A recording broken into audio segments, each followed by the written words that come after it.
El fenómeno socio-religioso de la Iglesia del Dios vivo, columna y apoyo de la verdad, la luz del mundo, constituye uno de los casos de estudio más complejos en la historia de los movimientos religiosos en América Latina. Su trayectoria, que abarca casi un siglo, refleja no solo una evolución doctrinaria y demográfica, sino también una profunda integración en las estructuras del poder político y económico de México.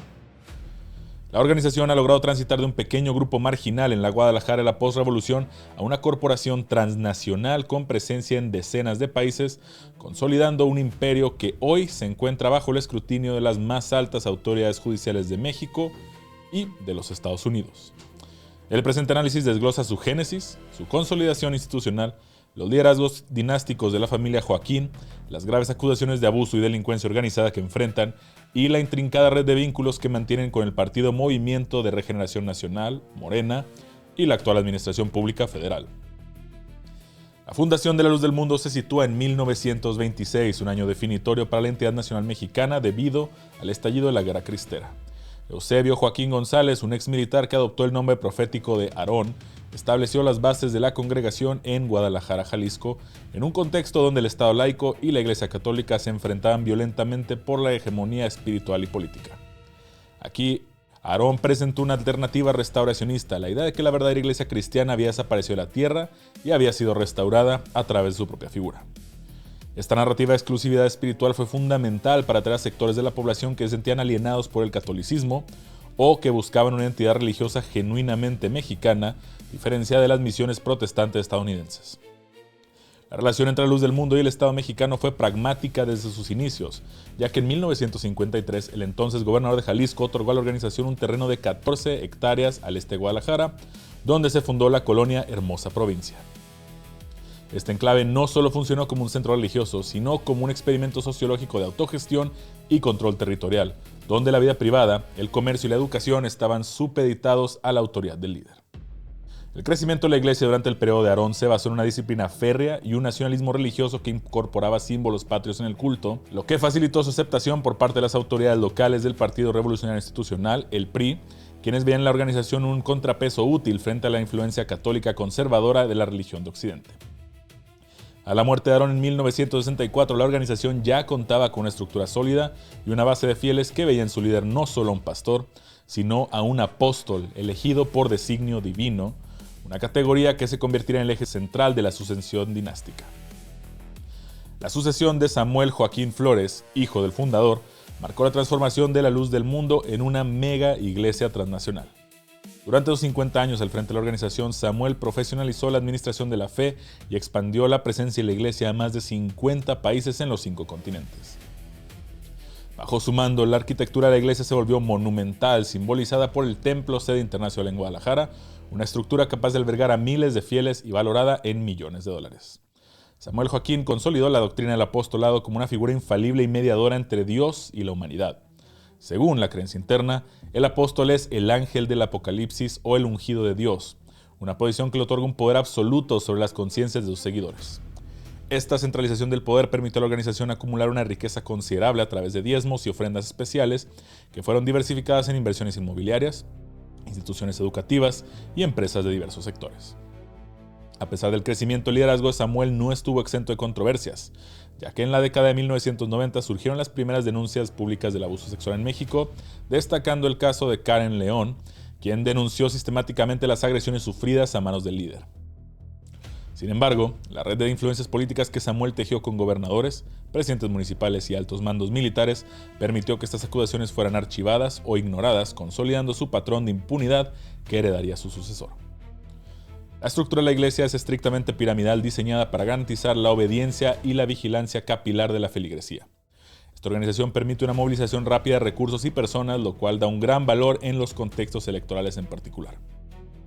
Esta arquitectura institucional se complementa con diversos ministerios especializados que gestionan áreas como relaciones públicas, finanzas, honor y justicia y educación. La existencia de un ministerio de ortodoxia subraya la importancia que la organización otorga a la preservación del dogma y a la detección de cualquier disidencia interna, la cual es castigada con el ostracismo o la expulsión, procesos que a menudo resultan en la ruptura total de los vínculos familiares del expulsado. Tras la muerte de Samuel en 2014, su hijo Naasón Merari Joaquín García asumió el liderazgo. Su gestión se caracterizó inicialmente por un esfuerzo de modernización mediática y una incursión más agresiva en los espacios culturales de élite en México, como lo demostró el polémico homenaje en el Palacio de Bellas Artes en 2019. No obstante, este periodo de aparente esplendor fue interrumpido el 3 de junio de 2019 cuando Naasón fue arrestado en el aeropuerto de Los Ángeles por cargos que estremecieron los cimientos de la organización: trata de personas, violación de menores y posesión de pornografía infantil. El proceso judicial en California reveló un sistema de grooming o preparación de víctimas, donde asistentes personales del líder, como Alondra Ocampo y Susana Medina, seleccionaban a jóvenes de la congregación para satisfacer los deseos sexuales de Naasón, presentándoles estos actos como una bendición divina. En junio de 2022, Naasón Joaquín se declaró culpable de 3 cargos de abuso sexual de menores para evitar una condena mayor, siendo sentenciado a 16 años y 8 meses de prisión. A pesar de la condena, la Iglesia mantiene oficialmente su inocencia, alegando una persecución religiosa y manteniendo a Naasón como su único líder legítimo. La influencia de la luz del mundo en México es heterogénea. Aunque sus cifras internas suelen ser objeto de hipérbole, los datos del INEGI proporcionan un mapa más preciso de su implantación territorial. Es importante notar que muchos miembros de la luz del mundo pueden identificarse en los censos bajo categorías más amplias como cristiano o evangélico, lo que sugiere que la influencia real de la organización supera el número registrado bajo el nombre específico de la Iglesia. Sin embargo, su poder no radica en la cantidad absoluta de miembros, sino en su capacidad de voto en bloque y su riqueza económica concentrada. El 10 de septiembre del 2025, el escenario legal de la luz del mundo escaló a un nivel sin precedentes cuando el Departamento de Justicia de los Estados Unidos, a través del Distrito Sur de Nueva York, presentó una acusación formal bajo la ley RICO, Racketeer Influenced and Corrupt Organizations Act. Esta nueva ofensa judicial no solo limita a Naasón como individuo, sino que clasifica a la cúpula de la Iglesia como una empresa de crimen organizado, conocida como la empresa Joaquín La Luz del Mundo, que ha operado durante décadas.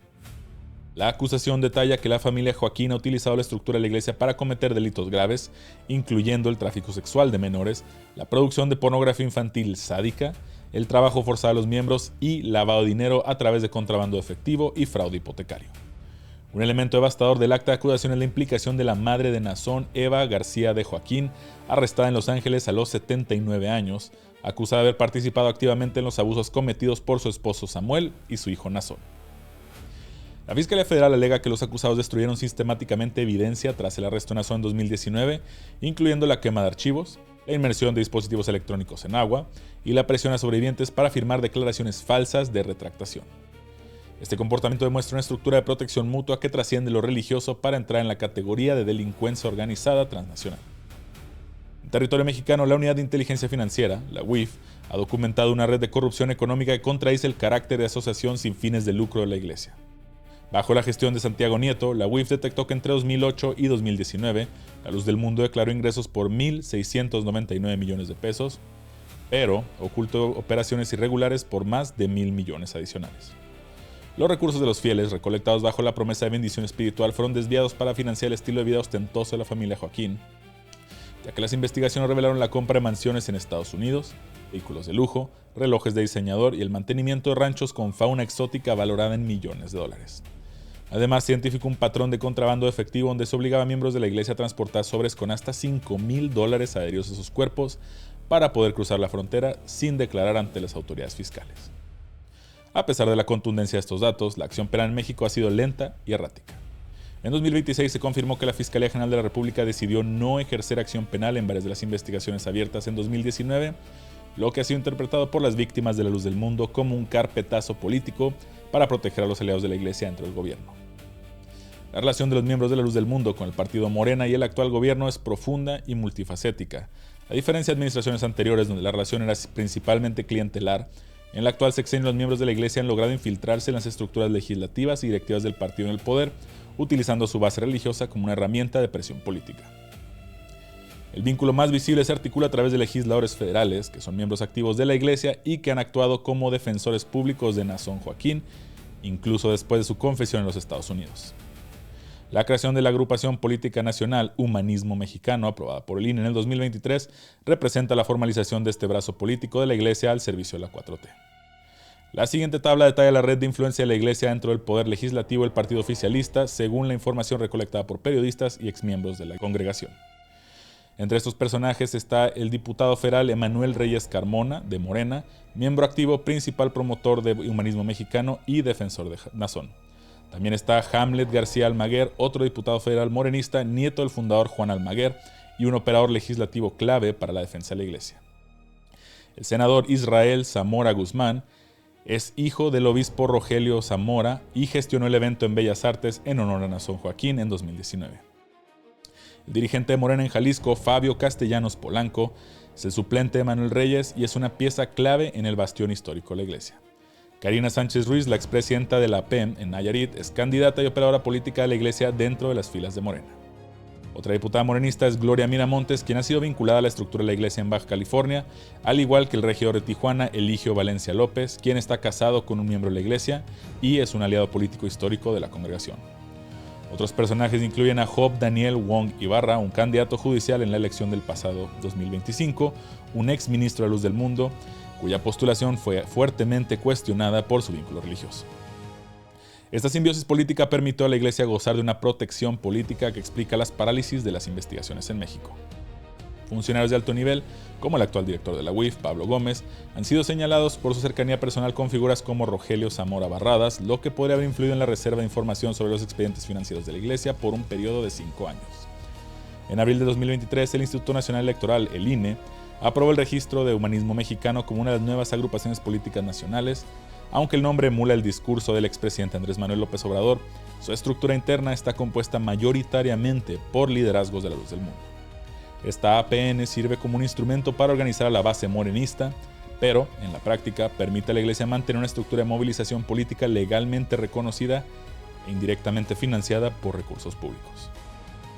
La creación de esta agrupación generó fuertes críticas debido a la violación implícita del principio de laicidad del Estado mexicano. Sin embargo, los líderes de la APN, como Emanuel Reyes, han negado cualquier vínculo institucional formal entre la Iglesia y la agrupación, a pesar de que los cuadros directivos y la base de afiliados coinciden de manera abrumadora con los miembros de la Luz del Mundo.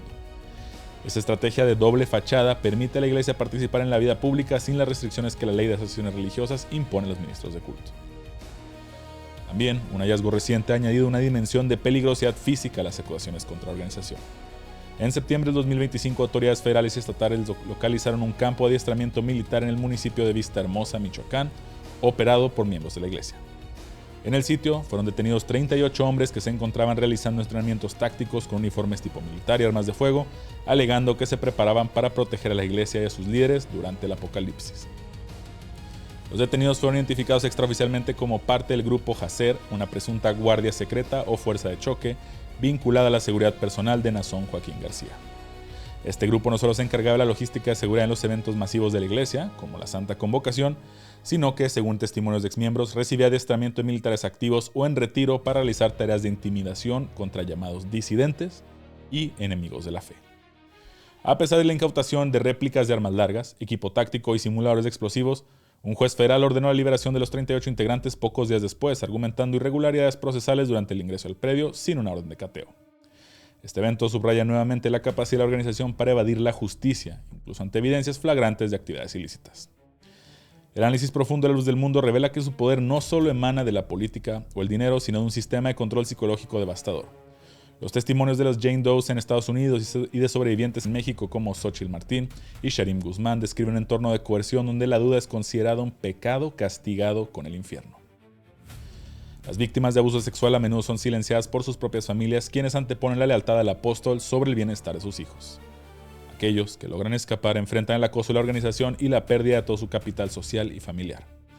El cierre de las investigaciones en México por parte de la FGR en 2026 ha sido un golpe demoledor para estos sobrevivientes, quienes ven en la inacción del gobierno de la 4T una traición al discurso de justicia y protección a los más vulnerables. La Iglesia de la Luz del Mundo ha evolucionado desde una minoría religiosa marginada hasta convertirse en una entidad de poder transnacional que opera bajo lógicas de criminalidad organizada, según las evidencias presentadas en los tribunales federales de los Estados Unidos. La estructura dinástica de la familia Joaquín ha creado un imperio financiero y un sistema de explotación humana amparado en una doctrina de infabilidad apostólica. En México, la relación de la Luz del Mundo con Morena representa un desafío directo al Estado laico. La infiltración de miembros de la Iglesia en cargos legislativos y la creación de agrupaciones políticas satélite han generado un escudo de impunidad que ha paralizado las investigaciones financieras y penales en el país.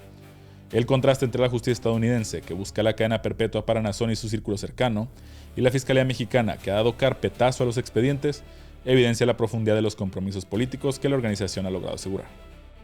El futuro a luz del mundo se encuentra en una encrucijada, ya que mientras su base de fieles permanece mayoritariamente leal, alimentada por una retórica de martirio y persecución, la presión internacional y nuevas acusaciones de tráfico sexual y rico en Nueva York amenazan con desarticular la estructura de mando de la familia Joaquín. Sin embargo, mientras los lazos con el poder político en México permanezcan intactos, la organización continuará siendo un actor influyente y peligroso en la vida pública del país, operando en la penumbra entre la fe legítima y el crimen organizado de alto nivel. Un reporte especial de Pie de Nota.